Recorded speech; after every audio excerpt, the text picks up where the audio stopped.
はい、どうもこんにちは。シュール先輩と申します。今回ブルックさんからご提供をいただき、ブルックファイタースターバーストというレバーレスアケコンをレビューさせていただけることとなりました。ブルックさんありがとうございます。ご提供といっても先方からは今後の開発のために率直な意見を聞きたいとのことで仰せ使っておりますので、スト6から格ゲーを始めて今 MR1500 周辺でさまよっているカジュアルユーザー目線で素直な気持ちで触っていきたいと思います。こちらのチャンネルではアケコンをはじめとしたデバイス、パーツのレビュー解説、アケコンの自作 DIY お届けしております。アケコンがお好きであればチャンネル登録ぜひいただけますと幸いでございます。それでは早速見てまいりましょう。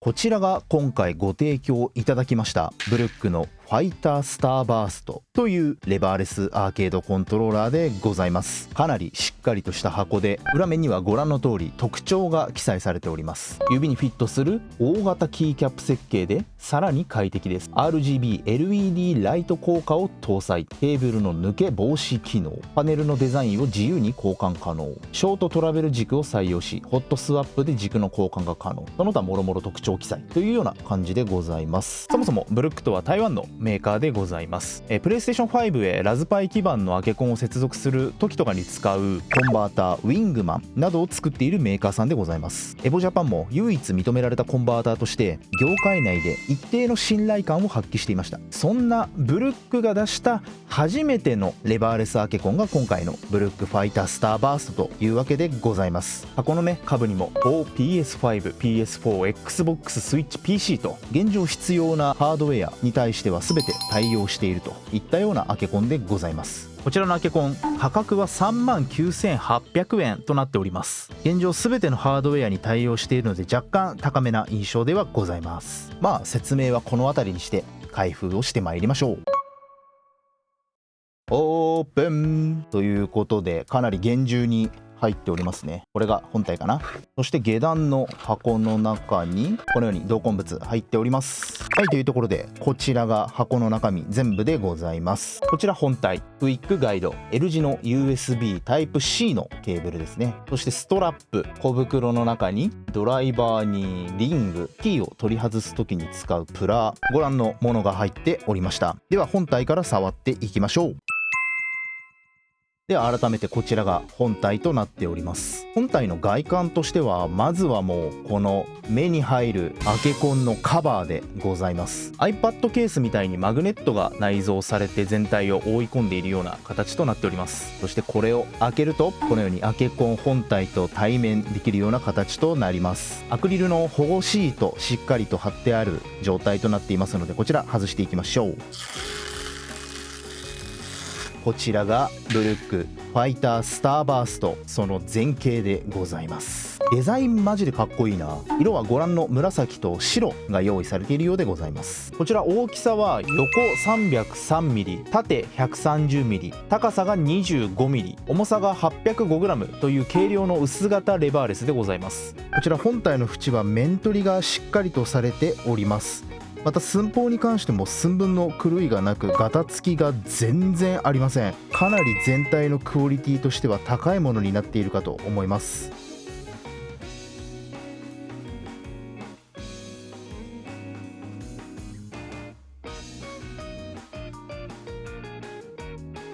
ボタンレイアウトは右手親指に R3、 左手の親指に L3、 ここに TP ボタンが追加されたしっかりと多ボタンレイアウトでございます。ボタンの間隔は見た目ボタンのリムがないような状態なので広く見えるような感じでございますが、他社よりも本当にわずかに広いかなというような感覚でございます。そんなに大差はない印象でございます。こちらジャンプボタンでございますが、位置がかなり左に寄っているかなというふうに思います。そのためプレイの重心が左寄りになってくるかなというような見た目でございますね。で本体上部の中央、こちらに USB のポートがあるようなものとなっております。 USB ケーブルの差し込み口の周りはアルミで囲われているので強度十分にあるかなというような見た目でございます。こちらオプションボタン類でございますが、左から PS ボタン、クリエイトボタン、オプションボタン、 TP キーボタン、 R3、L3 というような形で搭載されております。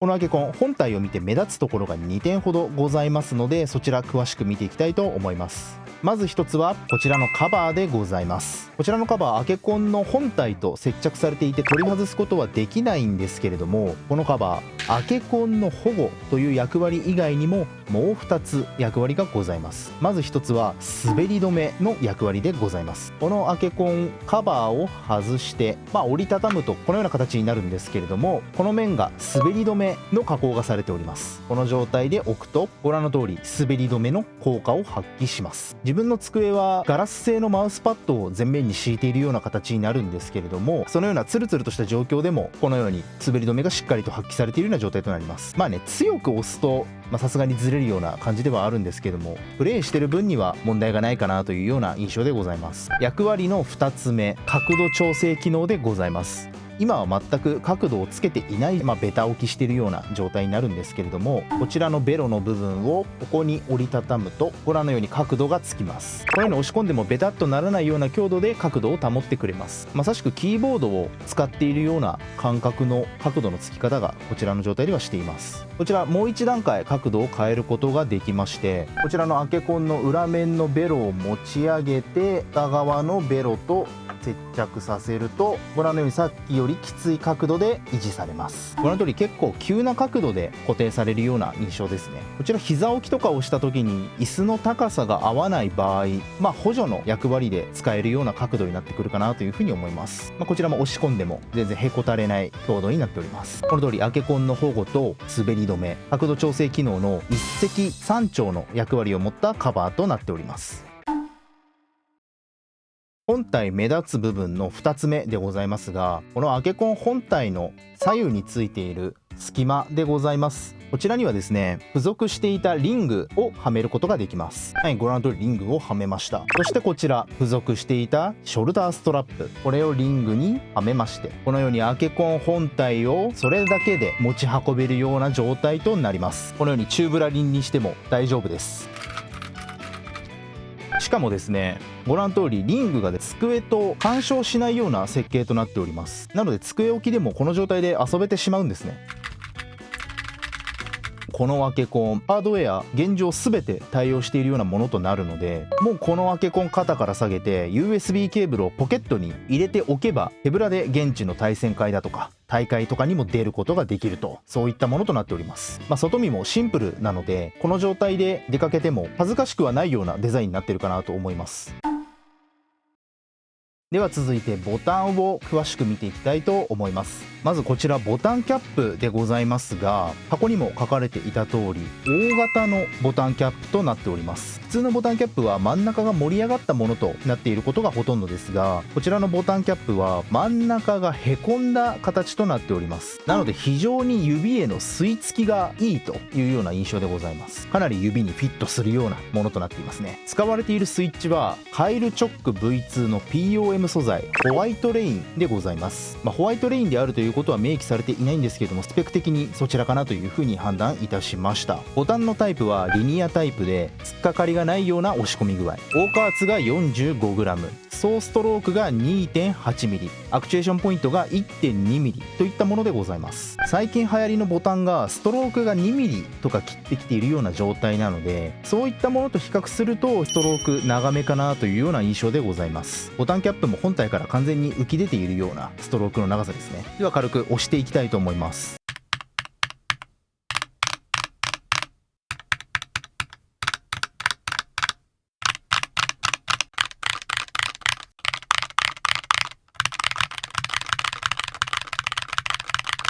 ボタンそれ自体には特別なクリック感みたいな音はなく、カタカタというような甲高い音が鳴る印象でございます。やっぱり若干ストロークは長いかなというような印象は拭えません。ちなみに先ほどスイッチをしれっと取り外したのをご覧いただいた通り、スイッチに関してはホットスワップ対応でございます。元がカイルチョック V2 のスイッチが入っているので、カイルチョック V2 の互換のある軸が対応しているような形となります。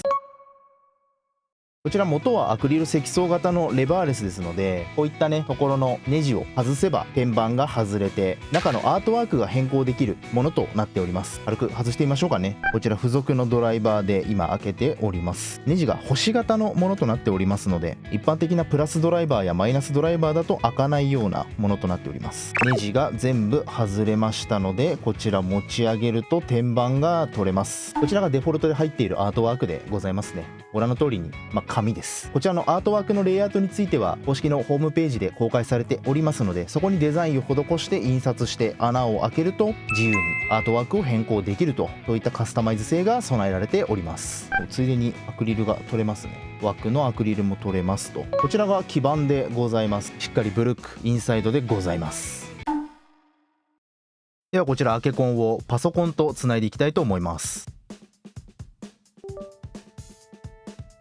はい、ご覧の通りライティング機能が備わっております。地味にテンション上がるから好きなんだよな。ライティングの切り替えはこちらのファンクションボタンと、この辺のボタンを使って行います。ファンクションボタンと弱パンチ、四角ボタンを押すと照明効果が切り替わります。現状はこちらボタンを押すと照明が消えるモードでございます。ファンクションを押して四角でボタンを押した時に光るモードになります。続いてこちら点滅するモード、左から右に流れるモード、右から左へ流れるモード、全てオフ、そして大火事にオフに戻ってくるというような形となります。ファンクションボタンと中パンのボタン、ファンクションボタンと強パンのボタン、こちらで照明の明るさの調整ができます。押しっぱで中パンを押すと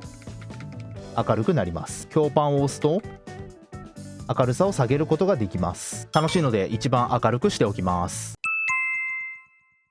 そして USB ケーブルをつなげるときにですね、 SOCD の切り替えと、対応ハードウェアの切り替えを行うことができます。こちら何もボタンを押さなければ事前に設定しているモードに切り替わるというような形となっております。まず対応ハードウェアの切り替えですけれども、弱パンを押しながら USB ケーブル接続で PS5 のモード、中パンを押しながら USB ケーブル接続で Xbox 対応のモード、強パンを押しながら USB 接続でスイッチに対応したモード、ここの 4P のボタンを押しながら USB 接続で PC に対応したモード、こちらの弱キックを押しながら接続すると PS4 に対応したモードにそれぞれ切り替わるということでございます。私 PC プレイヤーですので、ここの右上のところを押しながら USB を接続することで今 PC のモードに切り替わったというような状態でございます。続いて SOCD についてでございますが、そもそも SOCD というのは同時押しをした時に何が優先されるかを切り替えるモードでございます。ストリートファイター6のプレイヤーであれば、こちらのジャンプボタンを押しながら USB ケーブルを差し込むことでニュートラルのモードに切り替えることができます。デフォルトだと上優先になっているので、一回ここの上ボタンを押しながら USB ケーブルを接続するという作業をしなければいけません。他 SOCD の切り替えとしては、左を押しながら接続で上優先のモード、下方向のボタンを押しながら USB 接続することで最後の入力が優先されるモード、右を押しながら接続することでバイパスのモードになると、基本はニュートラル、上を押しながら USB 接続をすれば問題ないかなというような状態ですね。はい、今の接続を行ったことで次接続した時も PC 対応の SOCD ニュートラルの状態で設定が読み込まれるというような状態となっております。なのでプレステで遊びたいという風になった時はここを押しながら接続すれば OK というような形となります。こちらのアイコントーナメントモードを搭載しております。トーナメントモードはプレ中にオプション系のボタン、これを無効にするモードでございます。やり方としてはこちらのファンクションボタンとここのクリエイトボタン、そしてオプションボタン、この3つを同時押しするというものでございます。ファンクションキーとクリエイトボタン、オプションボタンを押しますとご覧の通りファンクションボタンが光り始めます。消えた状態だとこのようにメニューを開くことができますが、この3つを同時押してファンクションボタンを光らせることでメニューが開かなくなります。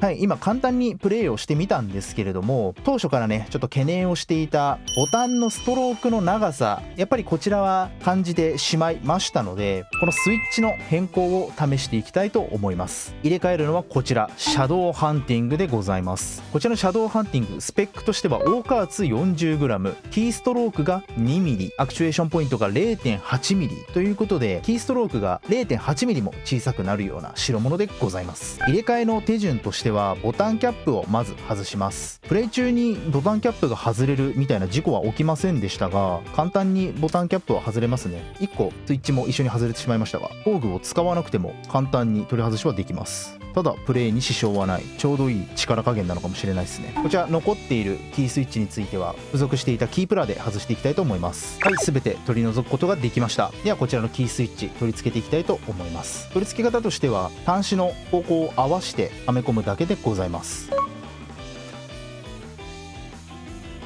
はい、ボタン取り付け完了いたしました。ボタンキャップを最後にはめ直して完了でございます。はい、装着が完了いたしました。ボタンの出っ張りもね当初に比べてだいぶ小さくなったかなというような印象でございます。ボタンキャップがフルではみ出てないからね。では少々打鍵音の確認。打鍵音的にはあまり変わりないですね。ただストローク体感めちゃめちゃ短くなっているような感じがします。じゃあちょっとプレイしていきましょう。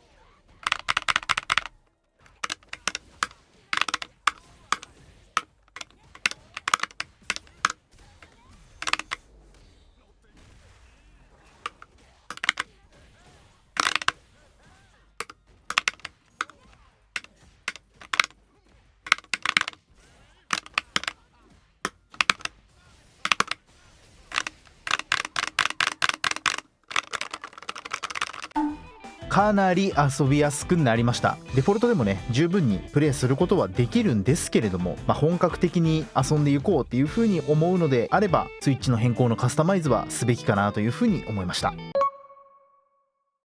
はい、ではこちらのアケコンですね、機能や遊んでみた感想まとめていきます。機能としては持ち運び特化、現状全ゲーム機対応、見た目のカスタマイズがアートワークの変更によって可能、膝置き机置きどちらでも大丈夫、デフォルトのケーススタンドでこのように角度調整が可能ということで、どんな場所でも自分らしくゲームを楽しみたい人におすすめできるようなアケコンなのかなというふうに思いました。プレイ面についてでございますが、まずボタン配置がジャンプボタンが左に寄っている分、左手の手首が天板からはみ出てしまう感じとなってしまいます。これはね気になる人はいてもおかしくないです。また自分はここにインパクトボタンストリートファイターで設定していたのですが、この親指のボタンの配置が若干上寄りになっているかなという印象を受けました。なのでねこう手を置いた時に親指が若干中に食い込んでしまうようなイメージとなります。なのでこのレイアウト自体は他のアケコンよりも癖があるものになってしまっているかなというふうに思いました。またデフォルトのスイッチがこちらのカエルチョック V2 のホワイトレインでございます。ストロークが 2.8mm ということで、やはりちょっと他のアケコンのボタンとかに比べて長いように感じてしまいました。カスタマイズ性はカエルチョック V2 のスイッチの交換のみというふうになっておりますが、シャドウハンティングに換装することでかなり使いやすくなったなという印象でございます。そのためレイアウトの特殊性、こちらに慣れることができればスイッチの交換を経て他機種にも引けを取らないような性能になってくるかなというふうに思います。ちなみにプレイしていて遅延とかそういった類のものは全く感じておりません。ただやっぱりこのデザインかなりいいですよね。結構好きなんですよね、この天板のデフォルトのレイアウトといい、全体の統一感といい。なのでこうやって所有していて外に持っていってテンションが上がってくる、そんなアケコンになっているのかなというふうに思いました。このデザインが気に入ったりアケコンの持ち運びに今悩んでいるという人は買っても後悔はないかなというふうに思います。今回は以上でございます。この動画が良かったと思ってくださいましたらチャンネル登録高評価をいただけますと幸いです。また Twitch やこちらの YouTube チャンネルで生配信行っておりますので遊びに来てくださいますと嬉しいです。ではまたお会いいたしましょう。さよなら。